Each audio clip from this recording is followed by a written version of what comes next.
السلام علیکم ویورز، امید کرتی ہوں آپ سب ایمان اور صحت کی بہترین حالت میں ہوں گے۔ نماز انسان کی زندگی میں ایسے ہے جیسا کہ کسی گھر میں پلرز ہوں، یعنی ان پلرز کے بغیر وہ گھر کھڑا نہیں ہو سکتا، گر جائے گا اور تباہ ہو جائے گا۔ انسان کی زندگی میں بھی نماز ایسے ہی ہے۔ انسان دنیا اور آخرت میں کبھی بھی نماز کے بغیر کامیاب نہیں ہو سکتا۔ اور ایک اور بات یہاں کہوں گی کہ پلرز کا ایک اور مطلب بھی ہے، وہ یہ کہ نماز کا ٹائم فکس ہوتا ہے، اس لیے اس کو وقت پر ادا کرو، جبکہ ہماری زندگی کے باقی جتنے بھی کام ہیں ان کا وقت موو ہو سکتا ہے۔ اس لیے زندگی میں ہر کام کو شفٹ کر دینا، لیکن کبھی نماز کو شفٹ مت کرنا۔ لیکچرز شفٹ کر دینا، میٹنگز شفٹ کر دینا، ہر کام کو شفٹ کر دینا، لیکن کبھی نماز کو شفٹ مت کرنا۔ نماز اپنے وقت پر پڑھنا، یعنی قیام میں بہت ساری چیزیں آ جاتی ہیں۔ وضو اچھے طریقے سے کرنا، اگر میل ہے تو مسجد میں جا کر نماز ادا کرنا، خشوع و خضوع سے پڑھنا، سنت کے مطابق پڑھنا۔ اگر پلرز نہ ہوں کسی گھر میں تو اس گھر کی عمارت پہلے تو کھڑی ہی نہیں ہو سکتی، اور اگر کسی طرح آپ اس کو کھڑا بھی کر دیں تو وہ گر جائے گی۔ گھر کی تعمیر شروع ہی نہیں ہوتی پلرز کے بغیر۔ اب آپ گھر کی ہر چیز کو یہاں سے وہاں تو شفٹ کر سکتے ہیں، جیسے کہ چیئرز ہو گئے، ٹیبلز ہو گئی، چارپائی ہو گئی، صوفے ہو گئے، ٹی وی وغیرہ، مگر کیا آپ گھر کے پلرز کو موو کر سکتے ہیں؟ نہیں نا، وہ پلرز وہاں پہ فکسڈ ہوتے ہیں۔ اسی طرح نماز بھی فکس ہے، نماز کو بھی اپنے ٹائم پر ادا کرنا ہے۔ جس طرح ہم پلرز کو موو نہیں کر سکتے، کیونکہ وہ گھر کی بیسک فاؤنڈیشن ہے۔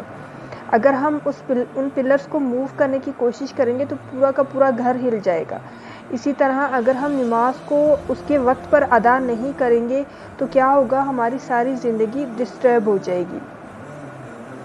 آپ اپنی زندگی میں نماز کو سیٹ کر لیں، آپ کی زندگی میں تمام چیزیں انشاءاللہ سیٹ ہو جائیں گی۔ اور اگر آپ نماز کو کل پر چھوڑ دو گے تو کامیابی بھی کل پر شفٹ ہو جائے گی، آپ کی کامیابی کل پر شفٹ ہو جائے گی، آپ کی خوشیاں کل پر شفٹ ہو جائے گی۔ So if you delay the prayers, everything will get delayed. Your marriage will get delayed, your risk will get delayed, your health will get delayed. Risk, family life, happiness, success, each and everything will get delayed if you will delay the prayer. جس نے نماز کو قائم کیا اس نے دین کو قائم کیا، اور جس نے نماز کو چھوڑ دیا اس نے اپنے دین کو چھوڑ دیا، یعنی اپنے دین کو ترک کر دیا۔ اور مسلمان اور کافر میں جو چیز فرق کرتی ہے وہ نماز ہے۔ نماز قائم کرو گے تو مسلمان ہو، ورنہ کافر کہلاؤ گے۔ اور کتنے لوگ ہیں جو نماز ادا کرتے ہیں، میٹنگز ہو رہی ہوتی ہیں، جلسے ہو رہے ہوتے ہیں، فیملی کو وقت دے رہے ہوتے ہیں، اور ان سب کے لیے ہم کتنی مشقت اٹھاتے ہیں، مگر نماز کو بھول جاتے ہیں۔ یہاں نماز سے ریلیٹڈ ایک اور واقعہ سناؤں گی۔ ایک شخص مسجد میں نماز ادا کرنے کے لیے اندھیری رات میں گھر سے نکلا۔ اندھیرے کی وجہ سے ٹھوکر لگی اور وہ منہ کے بل کیچڑ میں گر گیا۔ کیچڑ سے اٹھ کر وہ اپنے گھر واپس گیا اور لباس تبدیل کر کے دوبارہ مسجد کی طرف چل دیا۔ ابھی چند قدم ہی اٹھائے تھے کہ دوبارہ ٹھوکر لگی اور وہ دوبارہ کیچڑ میں گر گیا۔ کیچڑ سے اٹھ کر وہ ایک بار پھر گھر واپس گیا اور لباس تبدیل کر کے مسجد جانے کے لیے دوبارہ سے گھر سے نکلا۔ گھر کے دروازے پر اسے ایک شخص ملا جو اپنے ہاتھ میں ایک روشن چراغ تھامے ہوئے تھا۔ چراغ والا شخص چپ چاپ نمازی کے آگے آگے مسجد کی طرف چل دیا۔ اس بار چراغ کی روشنی میں نمازی کو مسجد تک پہنچنے میں کسی دشواری کا سامنا نہ کرنا پڑا اور وہ خیریت سے مسجد تک پہنچ گیا۔ مسجد کے دروازے پر پہنچ کر چراغ والا شخص رک گیا۔ نمازی اسے وہیں چھوڑ کر مسجد میں داخل ہو گیا اور نماز ادا کرنے لگا۔